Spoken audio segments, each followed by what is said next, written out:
All right, guys, Valentine's Day is just around the corner, so this will be a special Valentine's Day edition of the War Room. What do you guys think is the best pairing in esports, the best bromance, so to speak? One of the most well-known ones in Dota is FY and Fenrir. They're probably the most well-known support duo in the scene. What makes them have such a bromance? Are they always warding for each other? Are they ganking each other's lanes? They share tangos, they share wards. No, it's the way that they coordinate their plays.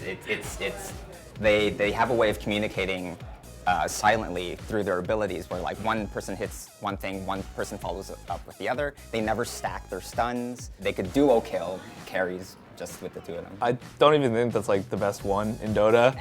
I think you have to look to Alliance and Loda and Aki, because historically they've gone back for years. They've gone back to Dota 1 through the Han days, and now in Dota 2 on Alliance. Basically, when they came back together on Alliance was when the team started to get really good again. And you know, when Loda was on Zenith and Aki was elsewhere, they both kind of looked just not like themselves. And then they came back together, and all of a sudden the Loda and Aki pairing is back, and you've got one support and one carry, and it's like a match made in heaven. I'm still a little skeptical about how they're going to perform in Shanghai and onto TI, but we'll see. But going back, it's a bromance for the ages. Now I gotta say, in Dota, I've got a better one. Beat both of those. Fly and No Tail have been together since the Han days as well, like pre-2012. They moved from Han together to Fnatic EU, old Fnatic team. That was like a fan favorite. They're just such a beautiful, in and out of game. They work so well together. And you know, they were apart for a little while, but now they're back together again. And it's a beautiful garden. You want to talk about Valentine's Day? It's a beautiful garden. Hits you right in the feels, right? Yeah. I had so many good ones. If we could just rewind 2 months before the Heroes of the Storm roster shuffle, because so many of these bromances were destroyed as a result of like trades and roster swaps. So the only remaining candidates that I would nominate would be King Caffeine and K1 Pro, both on Cloud9 Heroes of the Storm.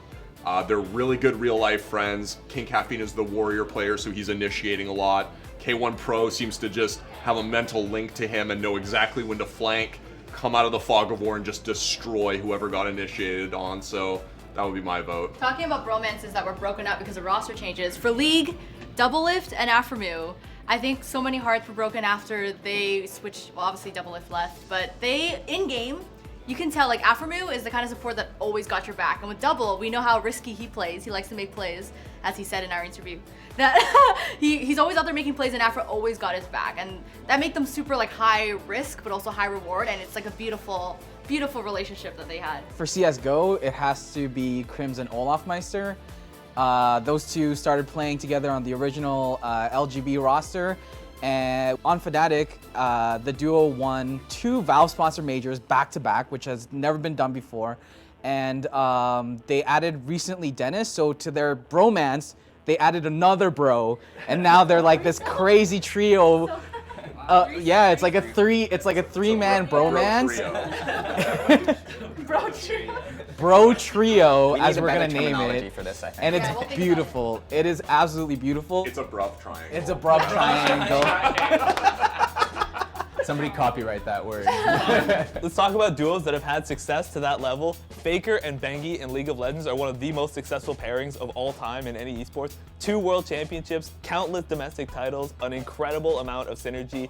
And again, I think we see again here for MOBAs at least, you get one, you know, a support and a playmaker. Like in Bengi's case, you know, a warding, initiating, you know, sacrifices himself for the team, and Faker, who is the ultimate carry. So it's a very interesting relationship, and they're definitely one of the most successful duos ever. I have to rep the fighting game community in Daniel's absence and say that Daigo and Ryu would be my favorite combination in esports.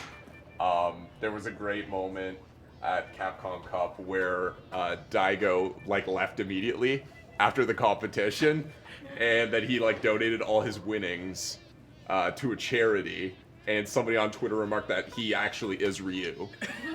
Like, he's just going on to the next fight. Like, he's going to walk to the next tournament right now, and he lives only for battle. He's currently walking this very second to the next one. And to me, that's like really true. Like, he has that mindset where he's a competitor. And a lot of people say I don't play esports competitively for the money.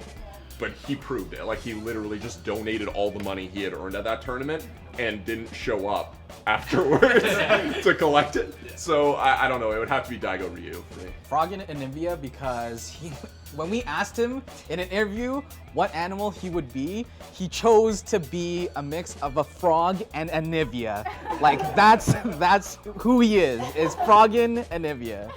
Froggen and Anivia is a fantastic one, and I've got one more because I love toys, and his Oriana is legendary. There's a reason there's a skin in the game that has the Taipei Assassins logo for Oriana on it, and it's because Toys is sick at Oriana. So when Archon mode kicks up in StarCraft 2, we'll revisit this topic. We'll revisit this topic when the best player comes. When passion is there. Hey, remember, they're still playing StarCraft 2 like 30 years in the future when Overwatch happens. So we shouldn't be joking around about that, right?